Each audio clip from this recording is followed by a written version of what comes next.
क्या आप इस बात पर यकीन कर सकते हैं किसी शहर से एक ही रात में गली गायब हो जाए, शहर गायब हो जाए, मकान गायब हो जाए, उस मकान के अंदर रहने वाले लोग भी गायब हो जाएं और प्रातःकाल वहाँ पर आपको कुछ भी नहीं दिखाई दे।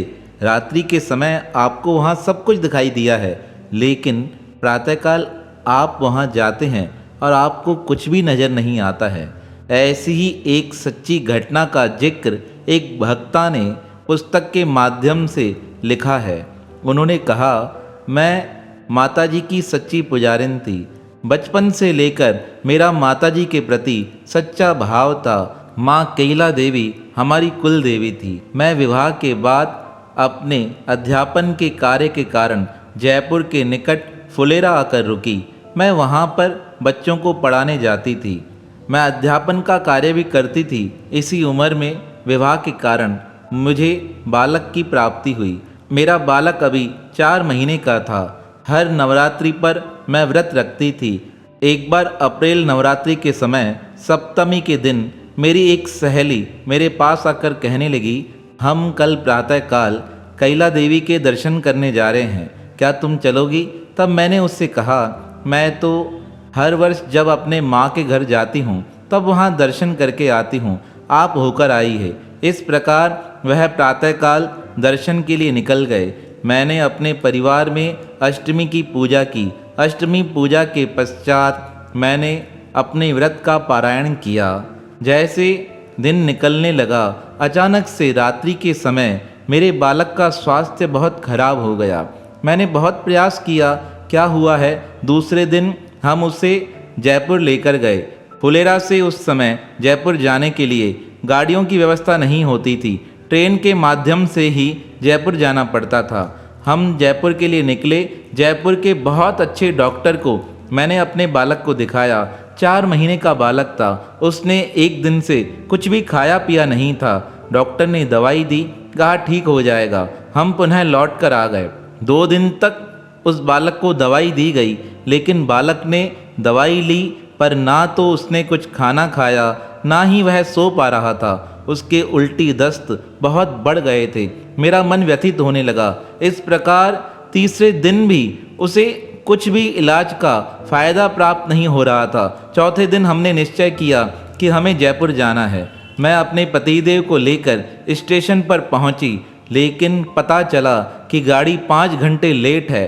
हम सोचने लगे अब क्या किया जाए। इसी प्रकार मन में बहुत व्यथा थी। मैं माताजी को प्रणाम कर कह रही थी, माँ रक्षा करो, मैं तो सदैव तुम्हारे सहारे रहती हूँ। इतने में एक बुजुर्ग व्यक्ति हमारे नज़दीक आया।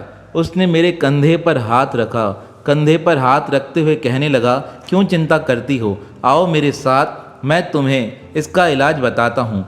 अब उसके शब्द सुनकर मैं और मेरे पतिदेव कुछ भी बोल न सके।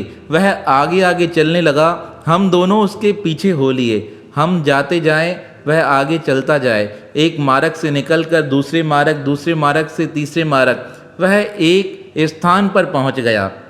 वहाँ पर बहुत सारे घर थे। एक घर की तरफ इशारा करते हुए वह हमें अंदर ले गया। हमने वहाँ देखा, वहाँ पर माता का दरबार सजा हुआ था। एक स्त्री जिसके माथे पर लाल तिलक था, बहुत विशाल तिलक था। वह मुझे देखकर क्रोधित हो कहने लगी, आ गई? तुझे तो उस समय आना था ना जब तू माताजी के पास दर्शन करने जाती है, क्यों नहीं गई कैला देवी दर्शन करने? उसकी बात सुनकर मुझे हैरानी होने लगी। इसे यह बात किस प्रकार पता चल गई? यह बात तो मैंने अपनी सहेली से कही थी। मैं समझ गई यह कोई अंतर्यामी शक्ति है। मैंने माताजी को प्रणाम करते हुए कहा, माँ मेरे बालक की रक्षा करो। 4 दिन से इसने कुछ खाया पिया नहीं है, मेरा दूध भी नहीं पिया है, आप इस पे कृपा करो। तब उस स्त्री ने उस बालक को अपनी गोद में उठा लिया और अपनी गोद में उसे निहारते हुए कहने लगी, ले अपने बालक को, अब तू इसे कुछ खिला दे, यह खा भी लेगा और आराम भी कर लेगा। मुझे यकीन नहीं हुआ। मैंने उसे अपना दूध पिलाया। बालक ने दूध पिया और थोड़ी देर में ही उस बालक को आराम भी हो गया। आधा घंटा वहीं व्यतीत हो गया। हम कुछ समझ नहीं पा रहे थे, लेकिन माता की कृपा मुझ पर बनी रही। माता जी कहने लगी, अब तुम घर चले जाओ, इस बालक को कुछ भी नहीं होगा, किसी प्रकार की चिंता मत करो और अपनी कुल देवी के दर्शन करके आना। रात्रि हो चुकी थी, हम घर पहुँचे। मेरी सासू माँ घर पर इंतजार कर रही थी। उसे तो यही लग रहा था कि हो सकता है बालक के प्राण न निकल गए हों। हम जैसे ही घर पहुँचे, मैंने अपने बेटे को अपनी सासू माँ के गोद में दे दिया। सासू माँ को ऐसे लगा कि बच्चा कुछ बोल नहीं रहा है, सो रहा है, इसका मतलब प्राणांत हो गया है। मेरी सासू माँ को रोना आया, कहने लगी, क्या हुआ बालक को, जीवित है? तब मैंने कहा, माँ जीवित है, बिल्कुल ठीक है, ये इस पर माँ की कृपा हुई है, यह बिल्कुल ठीक है, यह सो रहा है। तब वह कहने लगी, प्रातःकाल जब तुम निकले थे, सारे गांव में एक ही चर्चा हो रही थी, बालक का बचना बहुत कठिन है, बच नहीं पाएगा, इसलिए गांव के बहुत लोग तुम्हारा इंतजार कर रहे थे। आपके स्कूल के टीचर भी घर पर मिलने आए थे, अब प्रातःकाल वो आएंगे। अब बहुत देर होने के कारण मैं सो गई, बालक भी सो रहा था। प्रातःकाल के 10 बज चुके थे। स्कूल के अन्य टीचर मुझसे मिलने आए, कहने लगे, बालक ठीक है? मैंने कहा, बिल्कुल ठीक है। तब वह कहने लगे, हमें तो चिंता हो गई थी, पता नहीं बालक बचेगा या नहीं बच पाएगा। मैंने कहा, मेरे मन में भी यही ख्याल था, लेकिन परमात्मा का जो चमत्कार मेरे साथ हुआ वह मैं आपको यहाँ बताने जा रही हूँ।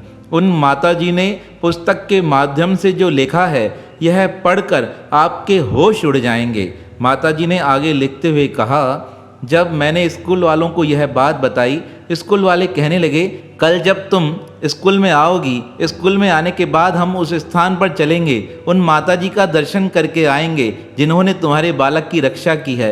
मैंने भी प्रसन्नता के साथ हाँ कर दिया। मैं स्कूल पहुंची। स्कूल से समय निकालकर कुछ अन्य अध्यापक हम उस स्थान की ओर जाने लगे जहां पर मुझे उस दिन रात्रि को उस माताजी का दर्शन हुआ था। हम उस स्थान पर पहुँचे।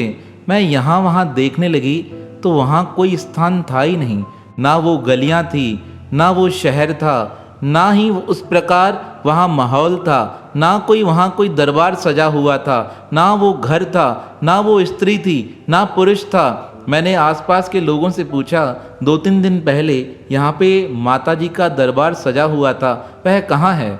तब वह व्यक्ति वहाँ के कहने लगे, यहाँ तो कोई दरबार नहीं सजा था, यहाँ तो इस प्रकार कोई व्यक्ति नहीं रहता है, यहाँ से 3 किलोमीटर दूर कोई मंदिर है, वहाँ सजा होगा तो बात अलग है। तब मैंने कहा, नहीं, उस दिन रात्रि को मैं यहीं आई थी। तब अन्य लोग भी पूछने लगे, कहाँ आए थे? हमने उस स्थान पर जाकर देखा। जब हम उस दिन रात को वहाँ से निकल रहे थे तो एक निशानी के तौर पर एक पत्थर मुझे दिखाई दिया था। उस पत्थर पर कुछ लिखा हुआ था, उसके आसपास ही वो घर था। मैंने सोचा जब आना होगा तो यह निशानी के तौर पे मुझे दिख जाएगा, लेकिन आज मुझे वो पत्थर तो दिखाई दिया, पर पत्थर के नज़दीक ना वो घर दिखाई दिया, ना वो लोग दिखाई दिए, ना माता का दरबार दिखाई दिया। मेरे अन्य सहयोगियों को ऐसा लगने लगा कि मैं झूठ बोल रही हूँ। तब मैं उन्हें अपने घर लेकर आई, अपने पतिदेव से उन्हें मिलाया। मैंने उनके सामने उनसे पूछते हुए कहा, आपको तो पता है हमें उस दिन माता मिली थी, उसने ही हमारे बालक को ठीक किया है। मेरे पतिदेव ने कहा, यह बिल्कुल सही कह रही है, उस दिन माता जी के आशीर्वाद से ही हमारा बालक ठीक हुआ था। पर क्या हुआ? तब सब लोग कहने लगे, आज उस स्थान पर कुछ भी नहीं था, ना घर था, ना लोग थे, ना ही मकान था। मेरे पतिदेव बड़े हैरान हो गए। दूसरे दिन वो भी उस स्थान पर होकर आए, लेकिन उन्हें कुछ दिखाई नहीं दिया। वह जब लौट कर आए तब उनकी आंखों में आंसू थे।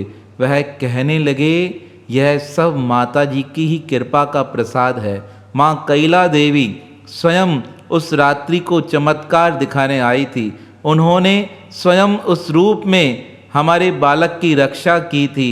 उनकी यह बात सुनकर मैं अपने आप को धन्य मानने लगी कि किस प्रकार माता ने स्वयं प्रकट होकर मेरे बालक की रक्षा की। तब लोगों को जाकर यकीन हुआ।